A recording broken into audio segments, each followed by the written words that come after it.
do a little practice with the phases of matter and how they work together. We talked about gases, liquids, and solids during class. And here's an example of a graph of equilibrium vapor pressure. As soon as we hear equilibrium vapor pressure, we should think of what? Two phases. Vapor pressure is of the liquid. The liquid wants to boil or become a vapor. And obviously then you have gas as the other phase that's involved. You notice here that we have vapor pressure, which would be the liquid on this side, and it is in torr. Got to have units. Down here we have the temperature of the system. Right? So we can see the horizontal and the vertical axis, independent and dependent variables here. Looking at the graph, which one of these substances has the highest vapor pressure? And which one has the lowest? Well, what we need to do is consider what phase they're in. So here you notice we like to use 760 torr as our standard, which is also equal to 1 atmosphere, which is 101 kilopascal, or 760 millimeters of mercury. So right here is the standard boiling point of any substance. And you'll notice that substance number 1 is already above that line.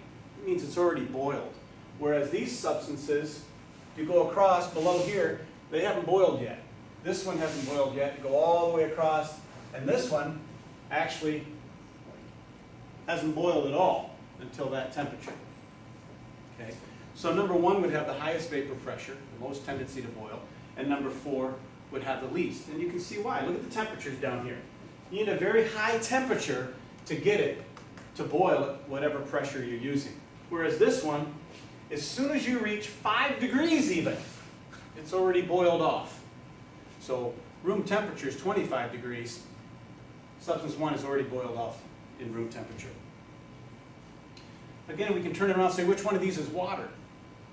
It doesn't necessarily have to be water, but vapor pressure is an intensive property, meaning that we can use it to identify. To do that, we go with the 760 standard pressure or normal boiling point, and we know that water is 100. Take a look here, there it is right there. Probably number 4 is water. Now, what temperature would number 2 normally boil at? So, number 2 is this line here. Normal means 760. We go over to the line, and it's right about there, and we come down just under 30 degrees. This is probably ether, like we used before in class. And you could say the same thing, what temperature does 3 normally boil at? And you go 760 again, all the way over to 3, and you come down to about 80 degrees. That's probably alcohol. Okay? Then we can ask, what is required to get number 3 to boil at 70 degrees? So here's 70 degrees, you go up to number 3, you go across. We'd have to lower the atmospheric pressure to about 570 torr. And how could we get number 2 to boil at 550 torr? So again, 550 torr, we go to number 2. It could actually boil at 25 degrees. This is 20, that's 30. That's 25 degrees. So this just shows you how to work with vapor pressure and temperature to figure stuff out. Now let's take a look at this graph. This is a graph of all 3 phases. We have solid, liquid, gas, and there's our triple point, where theoretically all 3 phases can exist at once. What are these lines here? Find out that if this is solid and this is gas, that line has to represent the difference between solid and gas. It's a phase change. Solid to gas is sublimation. Gas to solid, this whole line represents deposition. This line, solid to liquid, what happens there?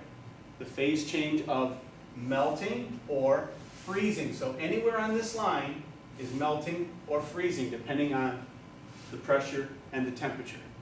And then this line represents liquid to gas. Anywhere on this line is the boiling point if you're going this way, condensation point if you're going that way. Let's try a couple of these.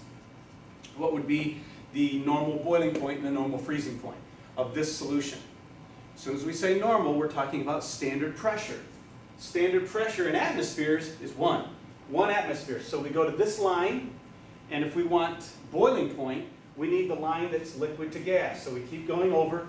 Right here's the line between liquid and gas. This is the boiling point. We go down, and it's about 800 Kelvin is the temperature of the normal boiling point of this substance. Come over just to this line, from solid to liquid. That represents melting point, solid melting to a liquid, or you could do the freezing point in the other direction, liquid to solid. But right there, you come down, it looks like it's about 320 torr. Okay, and then I said, what about 300 degrees and 0.2 atmospheres? Let's do it that way. Here's 0.2 atmosphere, and there's 300 degrees. What phase would that be? It's the gas phase. And we can do that with any of these. What if we had 500 K, that's here, and 1.4 atmospheres?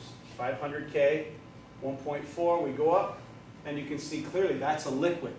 So this is how to work with these graphs. So the last question would be, what would be the critical temperature and the critical pressure of this substance? Well, what we're looking for is a temperature at which the substance has to be a gas. So we're looking here, it's got to become a gas. That means over here, the next temperature over, so about 1,000 K in temperature, Kelvin, right? Meaning that liquid can no longer stay liquid. It must vaporize. It must become a gas. We look at the actual critical temperatures and pressure, which we've looked at before. But looking at this right here, one more example, a couple more examples. Which one of these could not be a liquid at room temperature? The critical temperature tells you that that is the maximum temperature that any of these substances can remain a liquid. Above that temperature has to be a gas. So we use room temperature, which is 25 degrees. And you can see that 25 degrees is below right here. So oxygen, nitrogen, and hydrogen cannot be liquids at room temperature. They have to be a gas. Now we know that carbon dioxide, which we breathe out, is a gas. So normally, carbon dioxide is a gas at room temperature. In fact, it's usually a gas at about 150 below 0 Celsius. But here we're talking the critical temperature. It means above this temperature, carbon dioxide can no longer be a liquid, no matter how much pressure you apply to it. Okay, it has to be a gas. All right. How about negative 200 degrees? Let's take a look at that. Negative 200 degrees would be in here. Negative 200 degrees, only hydrogen could be a gas. In fact, it is. Anything above negative 240, hydrogen would be a gas. It's theoretically possible, not likely, that nitrogen, oxygen, and carbon dioxide could all be liquids at that temperature, negative 200 degrees. But again, look what the pressure has to be. Pressure has to be extremely high. This is in atmospheres. 1 atmosphere is the normal pressure. You can see it's way, way higher than that to be able to keep these items as a liquid. But in real life, that doesn't happen very much. If we had 400 degrees Celsius, what phase would these be in? As you can see, 400 tops the chart. So every one of these substances would be in the gas phase. Every one of them. Even water. Water, if you have enough pressure, extremely high pressure, 217 atmospheres, where 1 atmosphere is normal, even at that temperature, water could theoretically still be a liquid, and that's what we use to create the electricity that we make. But at 400 degrees, it's going to be a gas.